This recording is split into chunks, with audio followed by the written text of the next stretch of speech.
আসসালামু আলাইকুম প্রিয় কৃষি ভাই ও বোনেরা, আশা করি সকলে অনেক ভালো আছেন। তো আজকে আমি এসেছি আমার বেগুনের জমিতে। আমার এই বেগুনের জমিতে আজকে আমি স্প্রে করব। তো এখানে টোটাল তিনটা ওষুধ স্প্রে করব। তার ভিতরে দুইটা হচ্ছে কীটনাশক এবং একটা ছত্রাকনাশক। তো চলুন দেখি এবং আপনার সাথে পরিচয় করে দিই এই তিনটা ওষুধের। তো প্রথমে আপনাদের সাথে পরিচয় করে দেবো সাকসেস। এটা হচ্ছে অটো গ্রুপ কেয়ার লিমিটেডের একটা বালাইনাশক। এটা 2.5% এসসি। এটার গ্রুপ হচ্ছে স্পিনোস্যাড। এই মূলত কাজ হচ্ছে পাতা মোড়ানো পোকা, থিপস এবং বোলওয়ার্ম। তো এটার জন্য মূলত আমি এই সাকসেসটা ইউজ করতেছি। আর তারপর যেটা দেখছেন এটা হচ্ছে সাইম্যান।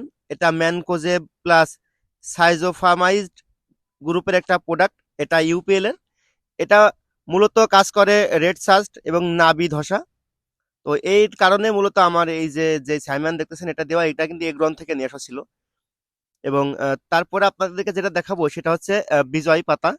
এটার মূলত আমরা আমাদের এলাকায় বলে বিজয় পাতা। এটার নাম আছে বিজয় 10 SC SG। এটার গ্রুপ আছে এমামেকটিন বেনজয়েট। এটার মূল কাজ হচ্ছে আপনার মূলত কাজ হচ্ছে পোকার জন্য। এটা হচ্ছে ডগা ও ফল ছিদ্রকারী পোকা, ফল ছিদ্রকারী পোকা, লেদা পোকা এবং বিছা পোকা। এটা কিন্তু সব থেকে সাশ্রয়ী। এটার দাম আমি হোলসেল নিছিলাম 1 কার্টুন 19 টাকা করে পিস পড়ছে। তো দেখতে পাচ্ছেন আমাদের যে চাচা আছেন, আমার যে কাজ করেন, সে চাচা কিন্তু অলরেডি কিন্তু বালতিতে পানি নিয়ে নিয়েছেন এবং একটা বিজয় পাতা। তো বিজয় পাতাটা আপনারা সুন্দর করে মুখটা কেটে সম্পূর্ণটাই বালতির ভিতরে বা পানির ভিতরে দিয়ে দিবেন, দিয়ে সুন্দর করে গুলিয়ে নেবেন, মিশিয়ে নেবেন।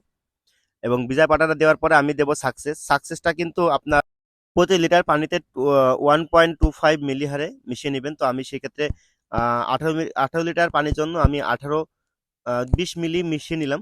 এবার দেবো সাইমন। তো ছাইমানটা মূলত আপনারা প্রতি লিটার পানিতে 2 গ্রাম করে মিশিয়ে নেবেন। তো সেক্ষেত্রে আমি আমার 18 লিটার পানিতে আমি 36 গ্রামের মতো আমি মিশিয়ে নিলাম, বা আমার কাছে আসলে এই বোতলে যা ছিল সবই দিয়ে দিলাম। এখানে তো 36 থেকে 40 গ্রামের বেশি হবে না। পানিতে দেওয়ার পরে খুব সুন্দর করে মিশিয়ে নেওয়া লাগবে, যাতে প্রতিটা ওষুধ যাতে পানির সাথে একেবারে মিশে যায়। তো দেখতে পাচ্ছেন চাচা কিন্তু অনেক সুন্দর করে কাঁচি দিয়ে মিশাচ্ছে। 2 থেকে 3 মিনিট খুব ভালোভাবে মিশিয়ে নেওয়া লাগবে, কারণ যতটাই মিশাবেন ততটাই ওষুধ পানিতে মিশে যাবে এবং আপনার স্প্রেটা বেশ ভালো হবে। তো এখন স্প্রে মেশিনে আসলে ওষুধগুলো ঢালা হচ্ছে, অলরেডি কিন্তু প্রায় ঢালা হয়েই গেছে। লাস্ট অল্প একটু আছে আর। তো এখন আবার নতুন করে এর ভিতরে সাদা যে পানিগুলো আছে সে পানিগুলো দেওয়া হবে। তো এরই মাঝে একটা কথা বলে রাখি, দেখতে পাচ্ছেন আমার বেগুনের জমির ভিতরে কিন্তু আমার একটা মেশিন রয়েছে, যেটা দিয়ে আমি আসলে আমার এখানে যত জমি আছে আমি আমার জমিগুলোই সেচ দিয়ে থাকি। তো আপনারা একটা বিষয় জানেন কিনা জানি না, একটা জমিতে ফসল তখনই ভালো হবে, আপনি তখনই লাভ করতে পারবেন যখন আপনার জমিতে সেচ, বীজ, সার এবং আপনার যত্নটা প্রপারলি 100% পাবে। তো যাই হোক, আমি কিন্তু চলে এসেছি স্প্রে করতে। তো দেখতে পারতেছেন আমার গাছগুলো কিন্তু অবস্থা বেশ ভালো আছে, তবে জমির প্রতিটা গাছ যেমন ভালো আছে তা না।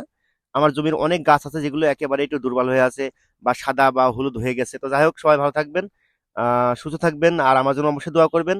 আর আমার চ্যানেলটা ভালো লাগলে সাবস্ক্রাইব করবেন, ভিডিও ভালো লাগলে লাইক করবেন এবং আপনার মন্তব্যটা অবশ্যই কমেন্ট বক্সে জানাবেন। তো আল্লাহ হাফেজ, আসসালামু আলাইকুম।